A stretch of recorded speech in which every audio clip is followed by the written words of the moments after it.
Nova Trento é onde eu ia começar a entrar. Por quê? Eu comecei realmente a ter uma vida bem ativa dentro do voleibol. Uhum. Então, consequentemente, eu não conseguia mais ter aquela vida tão engajada que eu tinha. Porque até coordenar os coroinhas eu coordenava em rancho queimado. Eu tava não dá assim, pra fazer mais. tudo. Né? E aí, quando eu estava em Nova Trento, eu comecei as missas dominicais bem assim, talvez. Porque a gente tinha jogo, sempre. Jogo aos finais de semana, viagem por todo o estado ali, né? O estado catarinense, enfim. Mais uma coisa que me marcou, eu até tenho aqui anotadas as datas, né? Sim. Mas uma viagem que me marcou muito nesse período foi quando, com 15 anos, em 2010, nós, né, o time, nós fomos para a China para jogar um campeonato mundial escolar lá. E isso me marcou muito, porque foi a minha primeira viagem internacional dentro do voleibol. E hoje eu faço um link também com a vida missionária de que essa vida que Deus me chama a viver hoje, ela não está nem um pouco diferente daquilo que Ele me chamava a viver antes. Ou seja, eu tive a oportunidade de ir para fora do país. O que é isso se não uma vida missionária? Entende? Que vai para os 4 cantos. Seja qual for a missão, você estava em missão, Exatamente. Né? Exatamente. Então, isso também me vislumbra. Eu fico... Enfim, você pode ver, né? Nas minhas feições aqui. Então, isso me marcou muito. Nesse período de 15 anos ali, eu já tinha uma noção, eu já estava realmente vivendo, posso dizer assim, progredindo, né, nas habilidades. Não sacava mais daquele jeito que eu sacava no início. Jornada nas estrelas ali. Exatamente. E também já no ano de... Eu tenho tudo anotado aqui, gente. Em 2011... Você é organizadíssima. É porque eu falo muito sobre isso. Eu tenho que ter, né? Você dá esses testemunhos assim? Sim. No Fazendo Barulho, principalmente. Quando eu chego lá já, mas já falei um pouco sobre isso. Nos seminários de vida que eu prego também, dou uma pincelada aqui e ali pro jovem ficar, entendeu? É tipo o Padre Adler que revisita a história dele toda vez, porque todo a campus ele conta de novo. Cara, isso salva, tá? Salva. É muito bom. Mesmo, do fundo do coração. Mas, em 2011, eu ainda estava em Nova Trento e eu fui convocada para a Seleção Brasileira de Base. A seleção sub-23, que a gente chama, né? Eu tinha 16 anos. Então, eu fui convocada para essa seleção. Aí, a gente passou por amistosos, viajamos para a Itália, para a Sérvia, para a Bélgica. A gente... 15 anos. 15 para 16. E ali a gente, assim, eu amadurecendo muito dentro do voleibol, né? Não cheguei nesse ano a fazer parte do time principal. Só no ano seguinte, que foi em 2012 e 2013, que ali eu também fui convocada, né, para a seleção. E aí eu participei do Sul-Americano em Lima, no Peru, que inclusive eu fui morar depois em Lima. Mas chego lá já... Conhece o mundo todo. Caramba. Ai, sim. Sérvia. Foi um monte de lugar, cara. Fui. Tive essa oportunidade aí de estar por aí. Essa vida missionária. Não, porque eu amo viajar. Eu queria muito. Como é que a gente não nasceu assim no mesmo lugar, né? Mas tudo bem. E eu com a tua altura também. Meu Deus. Eu queria ser jogador de quê? Basquete ou vôlei? Eu queria viajar, não importa. Só queria... Mochileiro, então. Não, mas o meu sonho é ter casa em várias cidades, assim. Nunca vai acontecer, mas... Que Deus te abençoe. É um sonho que fica guardado, assim, né? Que Deus te abençoe. Olha, Deus não nos inspira desejos irrealizáveis. Não, mas eu sei separar os desejos de Deus e os de criança. E os teus. Então pronto. Então tá com Deus, né? Mas diga, vamos lá. E, assim, pra mim, essa fase foi muito boa. Porque foi onde eu solidifiquei esse desejo mesmo de ter uma vida profissional dentro do voleibol.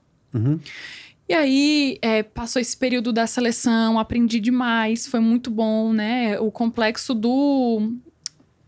lá em Saquarema, né? A Confederação Brasileira de Voleibol é em Saquarema, no Rio. Então, eu passava muito tempo lá, né? E, claro, as outras atletas também. E a gente amadurecendo, vivendo, aprendendo. E aquilo pra mim foi... Não, realmente eu quero seguir isso.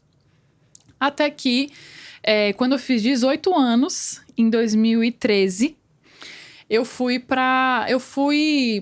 jogar num time em São Paulo.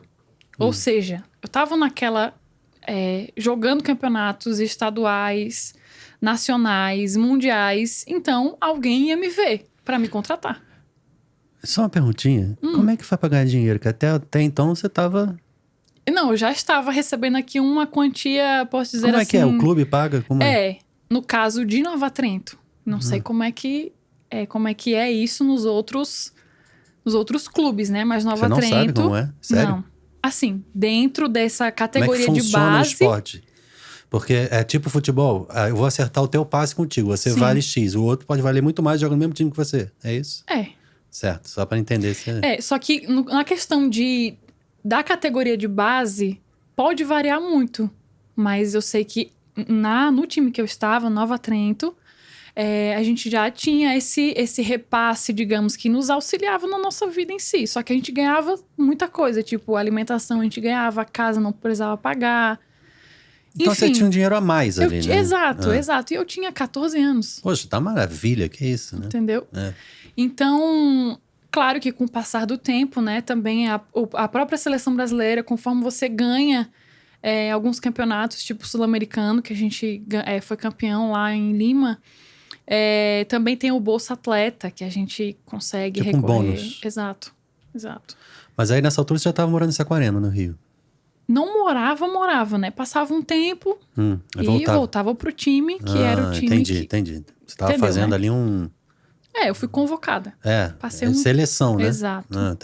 Passei um período e aí voltava pro time de novo.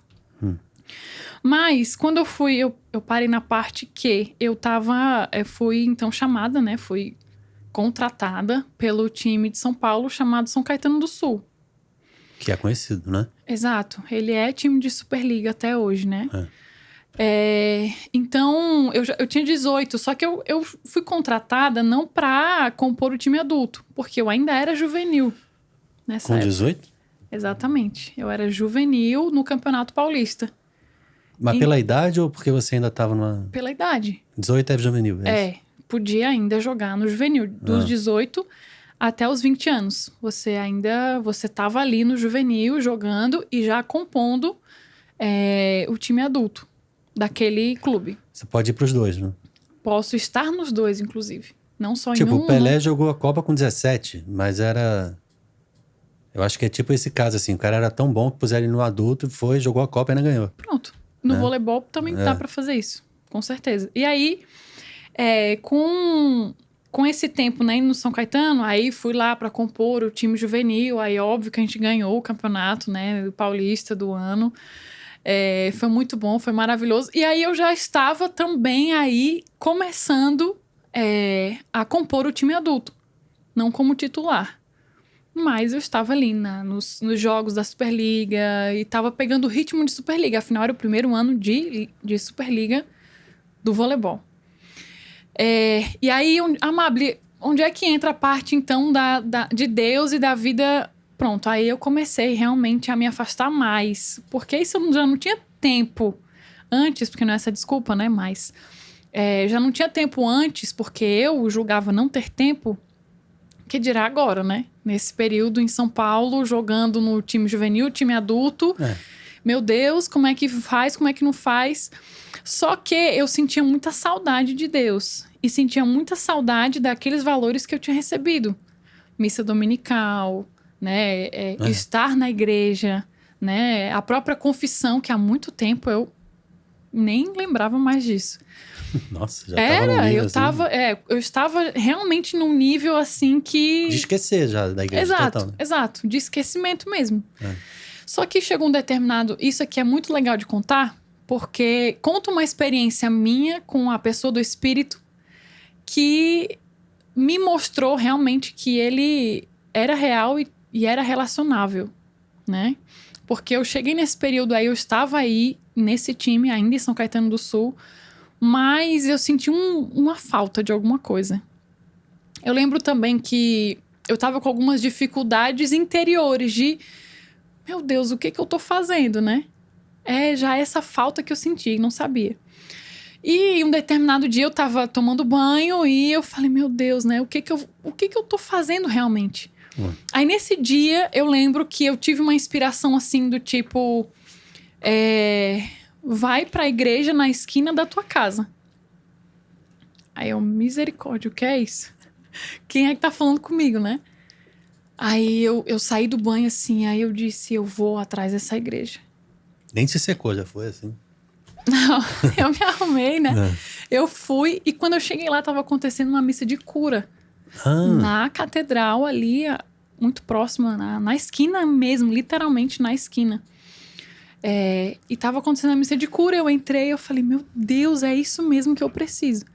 Aí no final da missa eu procurei o padre, né? Me apresentei, aí eu disse que há muito tempo, né, que eu não vivia mais isso, que eu era de berço católico e aquela coisa toda. Então, no fim das contas, eu me comprometi com um grupo de estudo bíblico. Ele falou o quê? Alguma coisa importante ou ele só ouviu? Não, ele acolheu e se alegrou muito. E bem-vinda. Enfim, Padre Wanderson. Sim. Muito, muito querido. É legal, né? Você saber os nomes porque você reviveu e relembrou das coisas, né? Eu gosto quando a pessoa dá esse testemunho assim. Tipo, eu tava lembrando agora, o Nicodemos, ele sabe o nome do cara que convidou pro Shalom há 70 anos. Não, assim, gente, tem que né? lembrar. Professor, sei lá quem. Eu perguntei, sabe o nome dele? Ele, claro que eu sei. Claro, isso é muito legal, né? A gente no Shalom tem essa coisa de deixar tudo bem explicado, né? Tem que ficar, porque senão a gente se perde aí no caminho. Mas, aí lembro que me comprometi toda quinta-feira, depois do treino, eu saía correndo e ia pra esse grupo de estudo bíblico. Era muito engraçado. Voltou tudo. Era assim, missa, sempre que eu conseguia sair ali do treino, eu chegava uns 5 minutinhos atrasada, mais ou menos. Mas eu ia de moletom e eu tava lá, entendeu? Aí eu comecei a convidar as meninas do meu apartamento. Gente, vamos pra missa comigo? O pessoal não ia nem à igreja, nada? Ia. Sim. Não, antes... Normalmente, né? Normalmente não. Mas eu chamando, aí começou a empolgar uma aqui, outra ali. E aí, olha como é interessante essa via de evangelização da nossa vida, né? Assim, só um paralelo e um parêntese, porque é o que eu vivo hoje, né? Então, eu comecei realmente a frequentar, aí voltei a me confessar, voltei a ter aquela vida. E eu chamava o povo da paróquia pro jogo. Dava entrada pra galera e eu disse... Pronto, foi juntando as duas coisas. É muito interessante isso. Porque aí o padre ia pro jogo, aí ele ficava na arquibancada, aí ele fazia assim, dava a bênção, né? Caramba! Aí as meninas... Amable, aquilo ali é um padre? Eu falei... Gente... Qual é o problema de vocês, né? Então, aquilo começou realmente a despertar nas pessoas e, enfim, no time. Sei lá, começou a despertar aí. E eu amava aquilo, né? E o time já, na hora de entrar, já se concentra e faz alguma coisa, então aproveita e já reza ali. Então o padre não conseguia entrar no vestiário, né? Não, mas o grupo sim, né? Reza junto, mas era muito próximo ali a grade da arquibancada com a quadra, então eu ia nele, aí o padre, dá uma benção aqui na minha cabeça agora pra gente jogar bem, não sei o quê. Era muito bom por causa disso, assim. Então, aí esse ano me marcou por causa disso. Porque eu tava ali, eu tava vivendo na igreja, eu estava vivendo a fé, né? E arrumava um tempo. Antes não tinha tempo, aí do nada comecei a ter tempo. Porque eu comecei realmente a me sentir atraída e interessada, entende? Pela fé de novo, despertou em mim. Porque eu dei aquela abertura àquilo que aquela voz me disse, que era o Espírito Santo, né? Eu acho que é uma graça grande de Deus te mostrar com toda tranquilidade você, isso que você está sentindo é saudade. Exato. Porque muita gente se confunde, não percebe, passa o resto da vida tentando tapar buraco com coisa que não encaixa, né? Né? E outra coisa interessante que eu vi você contando demorei muito no meu caminho a chegar numa altura de falar de Deus sem vergonha, sem medo e sem desconforto. E isso é graça.